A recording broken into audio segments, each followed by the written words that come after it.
오늘 바이블 타임의 본문은 열왕기하 20장, 21장의 말씀입니다. 오늘은 그 중에서 21장에 등장하는 남유다의 므낫세 왕에 대해서 우리가 함께 살펴보고자 합니다. 므낫세 왕은 그의 아버지 히스기야 왕의 그 뒤를 이어 왕이 되었습니다. 히스기야는 우리가 잘 알다시피 남유다에서도 그 손꼽히는 선한 왕이었죠. 그 우상을 부수고 그 하나님의 계명을 순종하여 지키는 일에 아주 열심히 있는 왕이었습니다. 그 아수르와의 그 전쟁 가운데서 그 하나님께서 건지심을 경험하였고, 또한 그 개인적으로 죽을 병이 걸린 가운데서도 그 구원함을 받았던 것처럼 그의 신앙은 지식적인 부분에 머물러 있는 것이 아니라 경험적이었고 체험적이었습니다. 하지만 막상 그 히스기야의 뒤를 이은 므낫세는 남유다에서도 가장 악한 왕의 대명사입니다. 그의 아버지를 닮지 않았고 오히려 아버지가 행했던 그 종교 개혁을 역으로 부수어 버렸습니다. 그가 왕위로 즉위할 때가 12살이었다고 성경은 말합니다. 이는 곧 히스기야 왕이 기도로 그 15년 생명을 연장받은 그 가운데 낳은 아들이었다는 거죠. 그러나 이러한 기적의 삶이 므낫세에게 이어지지 않고 오히려 악을 행한 것은 참으로 아이러니한 일이 아닐 수 없습니다. 그가 어떠한 죄악들을 저질렀는지 오늘 본문을 통해 한번 같이 살펴보도록 하겠습니다. 3절 말씀을 보시게 되면은 그의 아버지 히스기야가 헐어버린 산당들을 다시 세우며 라고 말하죠. 산당은 문자적으로 높은 곳을 뜻합니다. 가나안 족속들은 그 높은 곳에 제단을 세우고 그것에 우상을 숭배하고 거기서 예배하면서 자신들이 예배하는 신들과 좀 더 가까워지기를 갈망하였습니다. 이제 그 산당에서 그 종교 행위로서 행음을 하였고, 또한 어린이를 제물로 불살라드리는 그 가증한 일을 서슴지 않았습니다. 그러므로 하나님께서 이스라엘에게 그 가나안 족속이 섬기던 그 우상과 산당을 파괴하라고 명하셨지만, 지금 수백 년의 시간이 흐른 지금 이스라엘의 모습은 오히려 더 많은 산당들이 건축되어지고 거기서 우상 숭배가 이루어지고 이방인들의 그 가증한 행위를 본받아 하나님의 백성들이 그 일들을 행하고 있었던 것이죠. 이제 그러더니 히스기야 왕이 우상을 부수고 산당을 헐어버렸지만 지금 이를 므낫세 왕이 다시금 세우고 있는 것입니다. 뿐만 아니라 3절 후반부에 보시게 되면 아합의 행위를 따라 바알을 위하여 제단을 쌓으며 아세라 목상을 만들며 하늘의 1월 성신을 경배하여 섬기며 라고 말하죠. 이 모든 것이 가나안의 우상들이었고 하나님이 금지하신 것이었습니다. 신명기의 말씀을 보시게 되면 그것은 돌로 쳐 죽임을 당할 만한 일이었습니다. 그런데 지금 므낫세는 아버지 히스기야에게 마치 반항하듯이 그 아버지가 부수었던 우상들을 하나하나 다시금 만들고 있다는 것이죠. 이런 므낫세의 그 배교 행위의 절정은 무엇입니까? 오늘 본문 6절 말씀을 보시게 되면 또 자기의 아들을 불가운데로 지나게 하며 점치며 사수를 행하며 신접한 자와 박수를 신임하여 여호와께서 보시기에 악을 많이 행하여 그 진노를 일으켰으며, 지금 그 아들을 불가운데로 지나게 한다는 것은 당시 그 몰렉 우상에게 자식을 번제로 드리는 것을 의미합니다. 당시 이방 나라에서는 전쟁이나 불행이나 재난이나 그 어떠한 그 위기 상황 가운데 그 신의 노여움을 달래기 위한 방편으로 자기의 가장 소중한 것, 즉 자기와 동일실되는 그 맏아들을 제물로 바쳤습니다. 다름 아닌 그 하나님을 섬기는 남유다의 왕이 이런 가증한 일을 했다는 점에서 이 므낫세의 영적 상태를 우리가 확인할 수 있는 것이죠. 중요한 것은 이러한 죄악이 므낫세 한 사람만으로 끝나지 않는다는 것이죠. 가장 앞에 있는 리더가, 왕이 이러한 일들을 했을 때에 이스라엘 전체에 그 모든 죄악의 영향력을 끼칠 수밖에 없다는 것입니다. 오늘 본문 9절 말씀을 한번 같이 읽도록 하겠습니다. 열왕기하 21장 9절 말씀 함께 읽겠습니다. 이 백성이 듣지 아니하였고 므낫세의 꾀를 받고 악을 행한 것이 여호와께서 이스라엘 자손 앞에서 멸하신 여러 민족보다 더 심하였더라. 지금 무엇이라고 말합니까? 그 므낫세의 꾀으로 인하여서 그 므낫세 한 사람만이 아니라 이스라엘 자손이 함께 악을 행하였습니다. 근데 그 악을 행한 것이 다른 어떤 여러 이방 민족들보다 더 심했다는 것이죠. 그들을 닮아가는 정도가 아니라 그들을 넘어서서 굉장히 심각한 악을 행하였다는 것입니다. 그렇다면 그 므낫세의 그 앞선 시대, 곧 히스기야가 믿음으로 통치하던 시절의 이스라엘 백성들이 어떻게 된 것입니까? 므낫세 왕이 이토록 심각한 악을 저지름에 있어서 그것을 막아서는 사람이 없었겠습니까?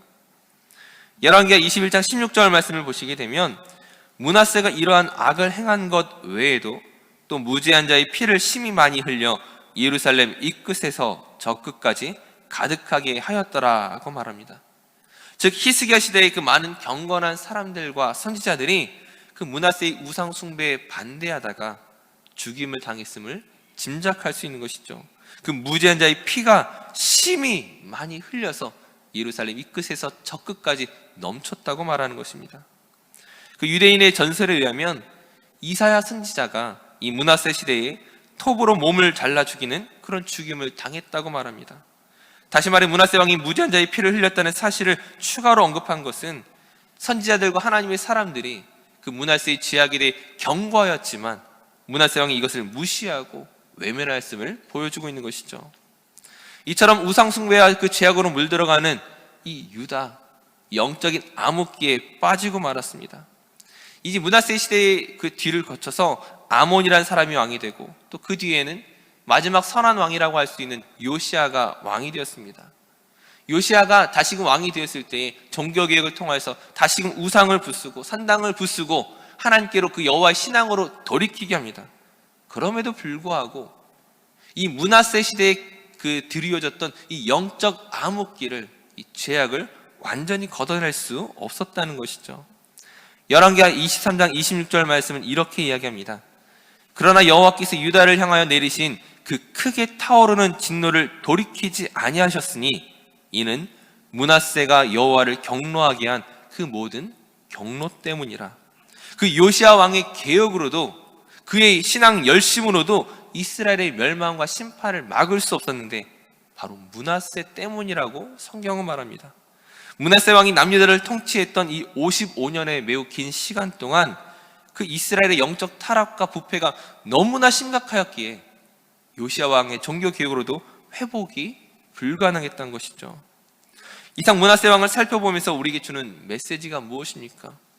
앞서 므낫세가 왕이 올랐던 그 12살의 그 나이가 보여주는 것이 그가 히스기야 왕이 15년 생명 연장을 받았던 그 기적의 기간에 태어난 것임을 우리가 알 수 있습니다.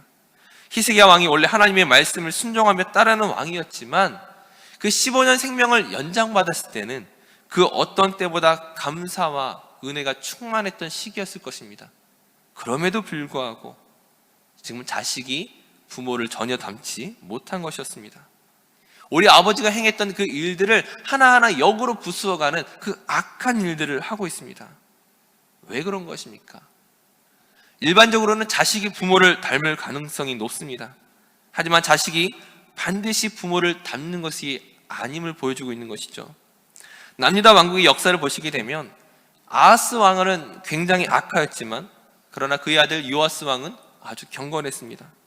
반대로 히스기야 왕은 아주 경건하였지만 히스기야 아들 므낫세는 모든 유다 왕들 중에서 가장 악했습니다. 이러한 사실을 보여주는 것이 무엇입니까? 좋은 부모를 가졌다고 해서 자식이 반드시 선하리라는 보장을 할 수 없다는 것이죠. 반대로 나쁜 부모라고 해서 반드시 나쁜 자식이 나오라는 법도 없습니다.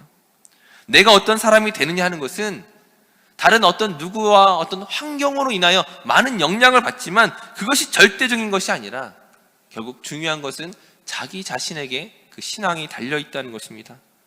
그런 점에서 오늘 우리는 어떤 신앙인이 되기를 원하십니까? 이 새벽에 하나님의 전에 나와서 어떤 기도 제목을 가지고 나오셨습니까?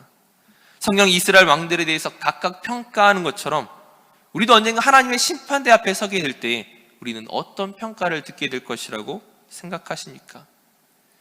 성경은 항상 이스라엘 왕들에 대해서 무엇을 평가합니까? 그가 다윗의 길로 행하였는지 아니면 여로보암의 길로 행하였는지, 그가 믿음으로 살았는지 아니면 하나님을 떠났었는지 말하고 있습니다. 오늘 우리는 어떠한 길을 가고 있습니까? 오늘 본문 8절 말씀을 보시게 되면 성경은 이렇게 성경이 거듭된 경고를 우리에게 또다시 전해주고 있습니다. 만일 이스라엘이 곧 저와 여러분이 하나님의 모든 명령과 나의 종 모세가 명령한 모든 율법을 지켜 행하면 내가 그들의 발로 다시는 그의 조상들에게 준 땅에서 떠나 유리하지 아니하게 하리라. 오늘 우리가 하나님의 말씀을 지켜 행하면, 그 모든 명령에 지켜 순종하면 하나님 우리를 지키시고 보호하시겠지만, 우리가 그 하나님을 떠나, 그 좋으신 하나님을 떠나 내가 원하는 세상, 내가 기대하는 것만 가지고 살아간다면 오늘 우리는 하나님의 온전한 기쁨을 누릴 수 없게 될 것입니다. 다시 오늘 말씀을 우리가 지켜 행하며 부끄러운 구원이 아니라 참 잘하였도다, 착하고 충성된 종아, 그 하나님의 평가를 들을 수 있기를 바랍니다. 오늘 저와 여러분을 통하여 그 영적 유익이 나 한 사람으로 끝나는 것이 아니라 더 많은 사람들에게, 우리 주변의 사람들에게 선한 영향력을 끼칠 수 있기를 바랍니다. 한 사람이 넘어짐으로 말미암아 그 가정과 그 민족이 위태로울 수 있습니다.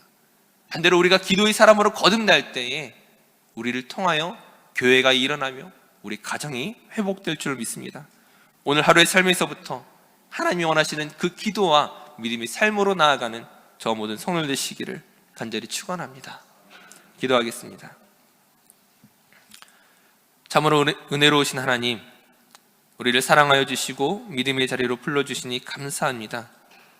그러나 우리가 죄의 유혹에 참으로 넘어지기 쉬운 사람들이오니 주의 강하고 크신 오른손으로 저희를 붙들어 주시옵소서.